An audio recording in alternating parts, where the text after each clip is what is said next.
Hello and welcome back to MNB Edu Hub.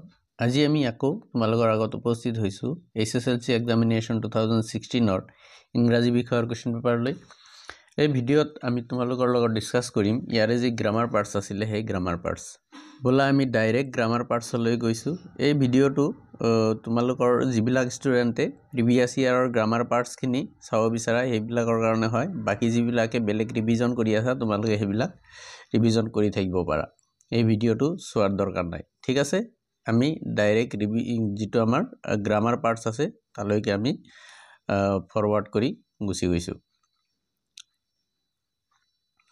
Section D question number 17 আছে fill in the blanks with right determiners ইয়াতে প্রথমটো প্রশ্ন হৈছে Ramen comes home twice dash month ইয়াতে আমাৰ ডিটাৰমিনাৰ্স দিব লাগে ইয়াতে আমি এ ব্যৱহাৰ কৰিব পাৰো ঠিক আছে নহলে আমি এভৰি ব্যবহাৰ কৰিব পাৰো ঠিক আছে যিকোনো দুটাৰ এটা আমি ব্যবহাৰ কৰিব পাৰো যদি আমি এ ব্যবহাৰ কৰো তেতিয়াহলে ইয়াৰ অৰ্থ হ'ব যে ৰমেনে এক মাহত দুইবাৰকে ঘৰত আহে আৰু যদি এভৰি ব্যবহাৰ কৰো তেতিয়াহলে হ'ব প্ৰত্যেক মাহত ৰমেনে দুইবাৰকৈ ঘৰলৈ আহে বি নম্বৰত আছে mister bell rang dash bell of alarm and I woke up এটো আমাৰ নিৰ্দিষ্ট এটা বেলৰ কথা কৈছে সেই কাৰণে ইয়াৰ শুদ্ধ উত্তৰটো হ'ব দা Mr. Bell rang the bell of alarm and I woke up C নম্বৰত আছে a busy person has dash time to waste এই প্ৰশ্নটো বহুত বাৰ সুধিছে a busy person has little time to waste ঠিক আছে LITTLE little time to waste ঠিক আছে এজন ব্যস্ত মানুহৰ হাতত একদম কম সময় থাকে মানে কম সময় নাথাকে বুলি ক'ব পাৰি সেই কাৰণে লিটল হৈছে কাৰণ টাইমটো আমাৰ আনকাউন্টেবল হয় 3 নম্বৰত আছে only dash of the applicants were found suitable ইয়াতে যদি only থাকে মনত ৰাখিবা only থাকিলে আৰু যদি এই আমাৰ যেটো নাউন আছে বা এটো ইয়াতে যদি কাউন্টেবল নাউন থাকে এটো তেতিয়া হলে আমাৰ সদায় a few ব্যৱহাৰ হয় ঠিক আছে A few of the applicants were found suitable.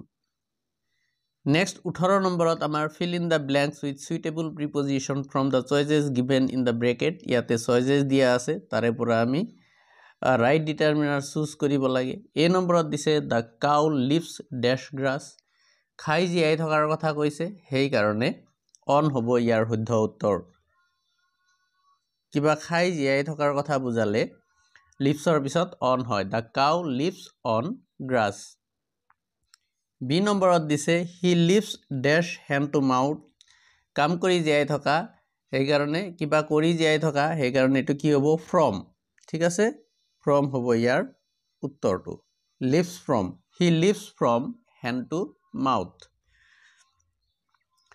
C নম্বৰত আছে he is appointed dash the post He is appointed to the post. ইয়াতে appointed or পিছত কি হ'ব to হ'ব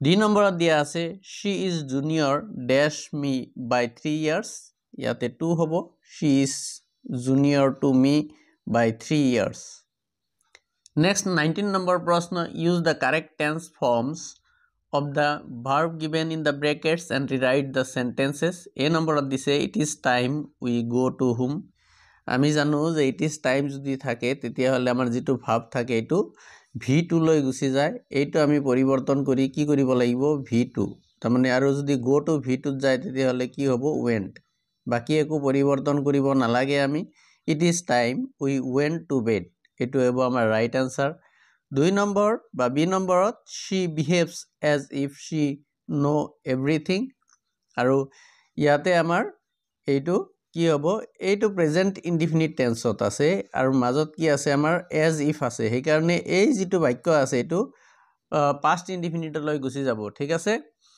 as if থাকিলে এটা বাক্য যদি প্ৰেজেন্ট ইনডিফিনিটত থাকে আনটো বাক্য past indefiniteত হয় সেই কাৰণে এটো কি হ'ব knew she knew এটো know যেটো আছে এটো পৰিৱৰ্তন হৈ v2 লৈ গুছি যাব আৰু কি হ'ব knew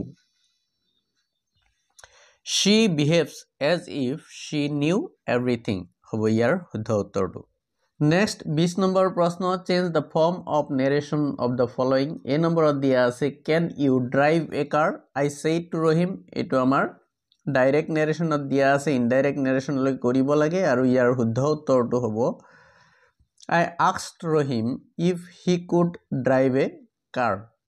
B নম্বৰত দিছে the stranger asked me if I could tell him the way to the post office.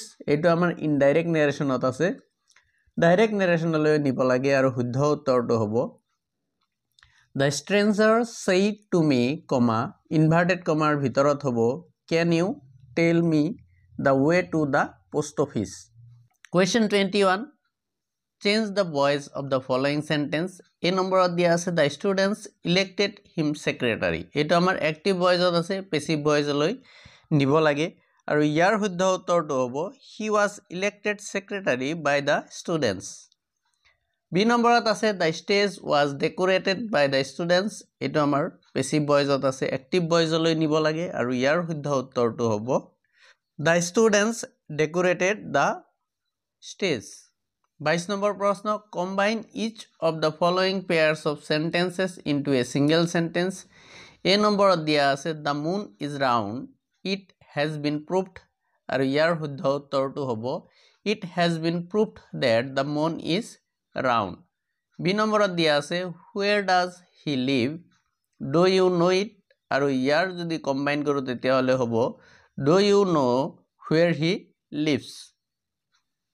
23 number প্ৰশ্ন choose the correct alternatives from the choices given in the bracket and fill in the blanks. A নম্বৰত দিছে my warning had no dash on the boy. ইয়াতে effect আৰু effect দিয়া আছে ইয়াৰ শুদ্ধ উত্তৰটো হ'ব effect. ঠিক আছে effect যেটো আছে এটোৰ অৰ্থ হল প্ৰভাৱ পেলোৱা effect যেটো আছে ইয়াৰ অৰ্থ হ'ব পৰিণতি. ঠিক আছে এই কাৰণে ইয়াতে effect যেটো শব্দ আছে এইটো ইয়াতে আমাৰ পুট কৰিব লাগিব. B নম্বৰত দিয়া আছে he dash to accept the money. ইয়াতে refuse আৰু denied আছে refuse মানে অমান্তি হোৱা আৰু denied মানে হল সত্যতা অস্বীকাৰ কৰা এই কাৰণে ইয়াতে refuse যেটো শব্দ আছে এইটো আমাৰ right answer হ'ব এই প্ৰশ্নৰ বাবে. next 24 নম্বৰ প্ৰশ্ন make sentences to illustrate the meaning of any two of the following. ইয়াতে চাৰিটা verb phrases দিয়া আছে দুটা কৰিব দিছে আমি তোমাৰ কাৰণে গুটেই কেটা কৰি দিছো. প্ৰথমতে দিছে bring up মানে ডাঙৰ দীঘল কৰা the orphan was brought up by a kind lady এটা বাক্য আমাৰ হ'ব পাৰে. look for মানে বিচাৰি ফুৰা আৰু ইয়াৰ এটা বাক্য he went to Guwahati looking for a job এটো হ'ব পাৰে. তাৰ পিছত give up মানে ত্যাগ কৰা you must give up smoking এটো এটা বাক্য হ'ব পাৰে. look after মানে যত্ন লোৱা mother looks after children এটো এটা বাক্য হ'ব পাৰে. ঠিক আছে next যেটো আছে এটো আমাৰ 25 number correct the errors of following sentences. any two দিছে আমি গুটেই চাৰিটা তোমালোকৰ কাৰণে কৰি দিছো.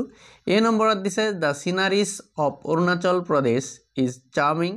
sceneries যেটো আছে এটো কেতিয়া আমাৰ প্লুৰাল ফৰ্মত ব্যৱহাৰ নহয় সেই কাৰণে এটো আমাৰ কি হ'ব scenery হ'ব the scenery of Arunachal Pradesh is charming হ'ব right answer. B নম্বৰত দিছে I am feeling cold আৰু ইয়াৰ শুদ্ধ উত্তৰটো হ'ব I feel cold. C নম্বৰত দিছে bread and butter make a good breakfast. ইয়াতে bread and butter যেটো আছে এইটো আমাৰ সিঙ্গুলাৰ হয় সদায় ঠিক আছে এটোৰ প্লুৰাল ফৰ্ম নহয় এটো সিঙ্গুলাৰ নাউন হয় সেই কাৰণে এটো কি হ'ব makes হ'ব bread and butter makes a good breakfast. D নম্বৰত দিছে the news are true. ইয়াতে নিউজ যেটো আছে এটো আমাৰ সিঙ্গুলাৰ হয় ঠিক আছে নিউজ যেটো আছে এটো সিঙ্গুলাৰ হয় সেই কাৰণে the news is true হ'ব. dear students এখিনি আছিল 2016 ৰ HSLC এক্সামিনেশনৰ ইংৰাজী বিষয়ৰ যে গ্ৰামাৰ পাৰ্টস আছিল সেই গ্ৰামাৰ পাৰ্টস আৰু তাৰে সলিউশন তোমালোকক যদি এই প্ৰশ্ন কাকতখন লাগে তেতিয়াহলে আমাৰ WhatsApp গ্ৰুপ যেটো আছে তাৰ লিংক আমি এটোৰ ভিডিঅ ডেসক্ৰিপচনত দি দিম তাৰে পৰা জয়েন কৰি পাব পাৰিবা. আশা কৰিছো ভিডিঅটোৱে তোমালোকক সহায় কৰিব যদি সহায় কৰে তেতিয়াহলে লাইক কমেন্ট আৰু শেয়াৰ নিশ্চয় কৰিবা. ধন্যবাদ.